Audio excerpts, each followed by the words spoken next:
Hi everyone, welcome to my channel. Today I'm showing you how to make a super easy and delicious margherita pizza at home. It's simple, affordable, and perfect for pizza lovers. Stick around as I guide you step by step. Let's get started.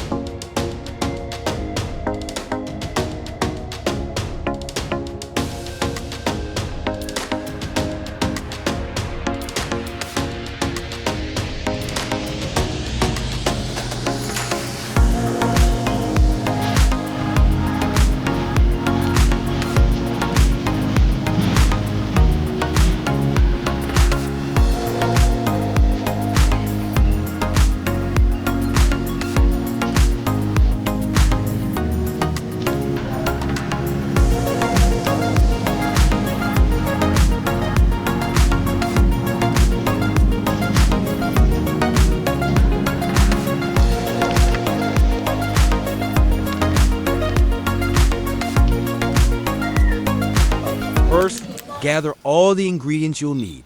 2 glasses of all-purpose flour and 2 teaspoons of instant yeast, which is easily available in most supermarkets. If instant yeast isn't an option, you can substitute it with baking powder. Baking powder works faster and doesn't require waiting for the dough to rise. However, keep in mind that the taste and texture may differ slightly. Add the yeast and salt to the flour and mix them thoroughly. Then add 1 teaspoon of sugar, which helps activate the yeast and improves its effectiveness. You'll need half a glass of warm water. If you're using instant yeast, it's best to use warm, not hot water, as it helps activate the yeast effectively. Make sure the water is warm to the touch, around 38 minus 43 degrees Celsius, 100 minus 110 degrees Fahrenheit. Too hot, and it might kill the yeast. When adding the water to your flour mixture, don't pour it all in at once. Instead, add it gradually, in 3 parts. Stir or knead the mixture after each addition, and continue until the dough holds together and feels soft but not sticky. This method ensures you don't accidentally add too much water and helps you achieve the perfect dough consistency. After adding the water and mixing it with a spoon, you'll notice the dough starting to come together into a rough, sticky texture. This is exactly what you want at this stage. As shown in the video, it's time to put your hands to work and transform this mixture into smooth, well-formed dough.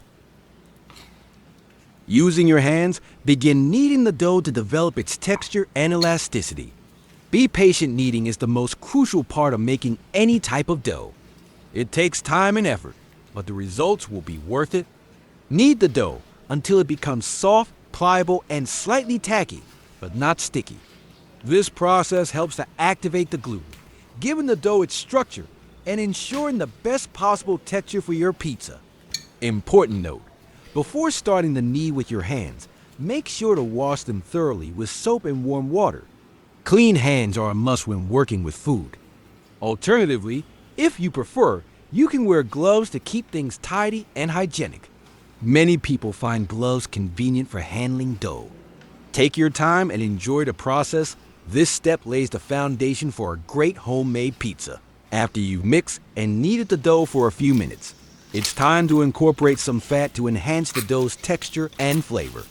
You can use 1 tablespoon of butter at room temperature, as shown in the video, or substitute it with any oil of your choice, like olive oil or vegetable oil. Add the butter or oil to the dough and continue kneading for a few more minutes. This step is essential to achieve a soft, smooth, and elastic dough. Cover your dough with a clean kitchen towel or plastic wrap to prevent it from drying out. Let it rest at room temperature for about an hour. While the dough is resting, let's prepare the pizza sauce. Start by cutting your tomatoes into smaller pieces. If you're using a blender, make sure to blend the tomatoes until they're perfectly smooth. If a blender isn't available, use the smallest side of a grater to achieve the same smooth consistency. The goal is to create a fine, silky tomato base without any pulp or chunks, giving your pizza a deliciously even flavor.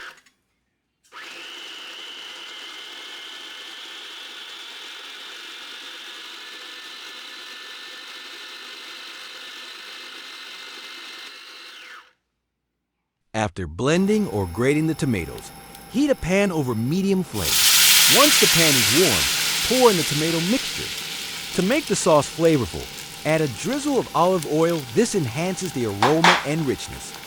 If olive oil isn't available, regular cooking oil works just fine.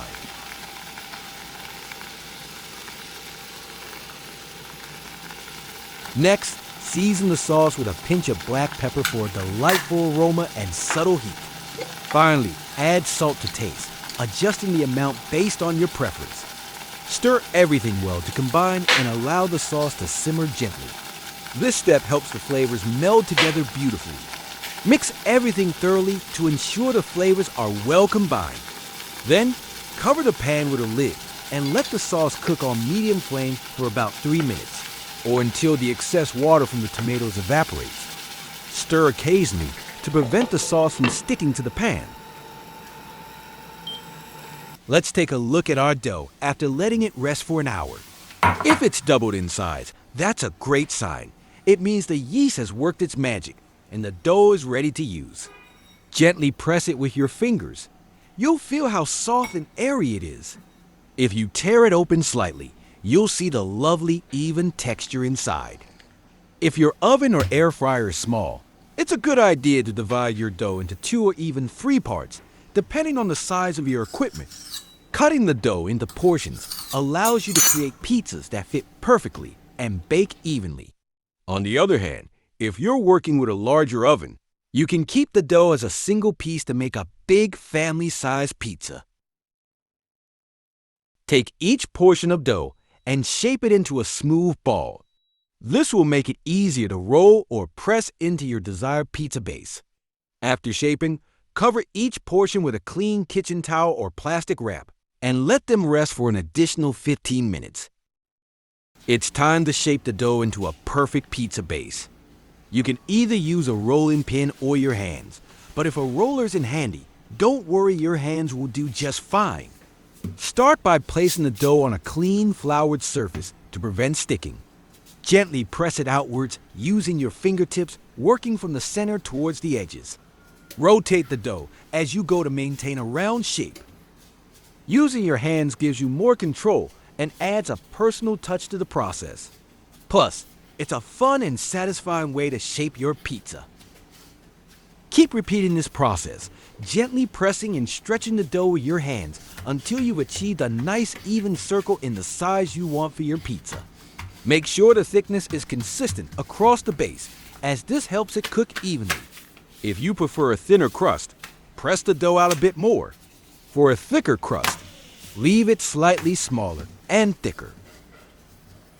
Once your pizza base is ready, we can move on to adding the sauce and toppings to make it truly mouth-watering. Take the tray of your oven or air fryer and prepare for the pizza. The best option is to line it with aluminum foil or baking paper to prevent the dough from sticking and make cleanup easier. If these aren't available, don't worry, you can use the tray as it is. Just be sure to generously grease the surface with oil to ensure the pizza doesn't stick while baking. Continue following along with the process as shown in the video to complete your pizza. If you enjoyed the video and found it helpful, please don't forget to like and share it with your friends. Your support means a lot and helps more people discover fun and easy recipes like this one. Let me know when you're ready to start placing your pizza base on the tray. Now it's time to add the sauce and cheese. If you have olive oil, drizzle a little over the pizza base for extra flavor. If olive oil isn't available, that's fine, you can skip this step. Take the sauce you've already prepared and using a spoon, spread it evenly over the surface of the pizza dough. Make sure to cover the base completely as shown in the video for a flavorful bite in every slice. Next, get the fresh basil that you've already washed. You can add as much or as little as you like, depending on your preference. Place the basil leaves directly on top of the sauce for that classic Margherita pizza look. Alternatively, if you prefer, you can blend the basil and mix it with the tomato sauce for a smoother, integrated flavor.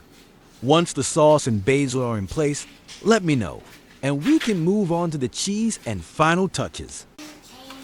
Get your mozzarella cheese ready. If it's pre-shredded, simply sprinkle it generously over the top of your pizza. Make sure to cover the basil with the shredded mozzarella to prevent it from burning during baking. If you have a whole block of mozzarella, use a grater to shred it yourself and then evenly distribute it over the pizza. Preheat your oven or air fryer to a high temperature. This helps the pizza cook more quickly and improves the quality of the crust. A typical range is around 220 minus 250 degrees Celsius, 430 minus 480 degrees Fahrenheit. But make sure to follow your oven or air fryer's guidelines for baking pizza. Keep a close eye on your pizza to avoid burning it.